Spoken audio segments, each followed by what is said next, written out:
नमस्कार दोस्तों। शहर सीरियल टुडे एपिसोड। दादा को कमरे में बेहोश देखकर घर में हड़कंप मच जाता है। सभी घबरा जाते हैं क्योंकि दादाजी के हाथ पैर नहीं हिल रहे होते और उनकी सांसें भी महसूस नहीं होती। कोई रोते हुए कहता है, अब्बा को किसी ने मार दिया, लेकिन दूसरा व्यक्ति उसे डांटते हुए कहता है, ऐसे बातें मत करो, पहले सच जान लो। जब दादाजी को जगाने की कोशिश की जाती है तब पता चलता है कि उसका शरीर पूरी तरह ठंडा पड़ चुका है और शायद उनका इंतकाल काफ़ी समय पहले हो चुका है। कमरे की बिखरी हुई हालत देखकर सबको शक होने लगता है कि रात में कोई अजनबी वहाँ आया था। तभी किसी को याद आता है कि उसने पिछली रात बिल्कुल ऐसा ही कपड़े पहने हुए किसी व्यक्ति को बाजार की तरफ भागते हुए देखा था। अब यह मामला रहस्यमयी मौत और हत्या के शक में बदल जाता है। इसी बीच कहानी का दूसरा पहलू सामने आता है। हमाल से दो लोग शिकायत करते हैं कि उसने उनसे यह भी नहीं पूछा कि वे उसके साथ जाना चाहती है कि नहीं। हमाल अपनी मजबूरी बताती है, लेकिन दोनों उससे कहते हैं माता पिता कि अब उनसे किसी एक को चुनना होगा, या तो पिता को या माता को। वे कहते हैं उसका जो फैसला होगा उन्हें मंजूर होगा। हमाल दुविधा में पड़ जाती है और कहती है वह किसी एक को कैसे चुन सकती। दोनों उसे सोचने के लिए समय देते हैं और कहते हैं कि आराम से फैसला कर लेना।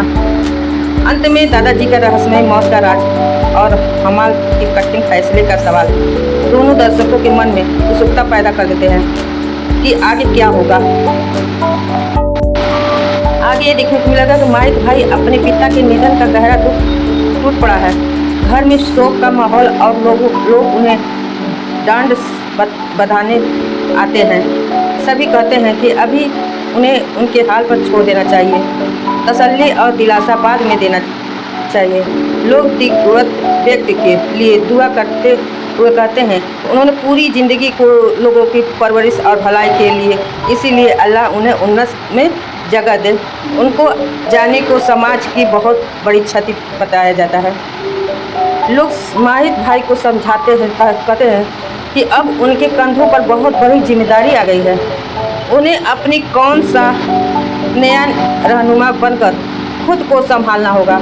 माहित भाई के कठिन समय में हर कोई उनके साथ खड़े रहने को भरोसा देता है और कहता है कि उन्होंने एक एहसास किया उन्हें कभी भुलाया नहीं जा सकता। दूसरी ओर अरमी और सेहत के बीच एक भावुक बातचीत होती है। अरमी के मन में अपनी बेटी अमाल को लेकर असमंजस और बेचैनी है। 15 वर्षों तक जिस बेटी को तलाश और इंतजार किया, उसके मिल जाने के बाद भी उन्हें यह डर सता रहा था कि कहीं अमल उन्हें अपनाने से इनकार नहीं कर दे।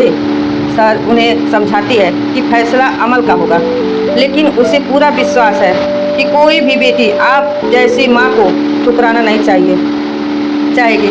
वह मजाकिया अंदाज में कहती है कि अगर अमल नहीं मानी तो वे उसे इतने प्यार से मनाएगी कि वह खुद अपनी माँ के पास चली आएगी। इसके बाद घर का माहौल थोड़ा हल्का हो जाता है। वे घर की सजी संवरी हालत देखकर खुश होते हैं और घर की तारीफ करते हैं। सभी शहर माहिर मियाँ की तारीफ कर देते हैं। ये सुनकर सब हैरान हो जाते हैं कि क्योंकि पहले वह अक्सर उनकी शिकायत किया करती हैं। मुस्कुराते हुए वो कहती हैं कि आखिर माहिर मियाँ इतने बुरे भी नहीं हैं। कहानी में एक और पिता के निधन का गहरा शोक और जिम्मेदारियों का बोझ दिखाई देता है, तो दूसरी तरफ बिछड़े रिश्तों को मिलने की उम्मीद और परिवार के बीच पता अपनाता भी नजर आता है। कहानी के दो हिस्सों में आगे बढ़ती है। एक तरफ सर और अम्मी के बीच मोहब्बत भरोसे की भावुक बातचीत है, तो दूसरी तरफ दादाजी की मौत के बाद इंसाफ की मांग को लेकर माहौल बेहद तनावपूर्ण हो जाता है। भावुक बातचीत होता है। सर अपनी अम्मी से कहती हैं कि उनका कोई गलत मतलब नहीं था। अम्मी उसे समझाती हैं कि कई बार बिना कुछ कहे भी इंसान के दिल की बात समझ आ जाती है। वह कहती है कि जब उसके सपने पूरे हो जाएंगे और वह ज़िंदगी को बेहतर समझने लगेगी, तब उसे अपने दिल की जज्बात का इजहार करने का पूरा हक होगा। लेकिन सर डरते हुए कहती हैं कि जब तक न जाने हालात कैसे होंगे और माहिक बदल गए तो क्या होगा। अम्मी उसे भरोसा दिलाती है कि मोहब्बत नहीं बदलती, अगर उनका प्यार सच्चा है तो वह तुम्हारा इंतज़ार करेगी। जब सर पूछती हैं कि उन्हें इतना यकीन कैसे है तो अम्मी मुस्कुरा कर कहती हैं, क्योंकि मैं तेरी अम्मू हूँ, मुझे सब पता है। दादाजी की मौत जांच। दूसरी ओर पुलिस दादाजी की मौत की जांच शुरू कर देती है।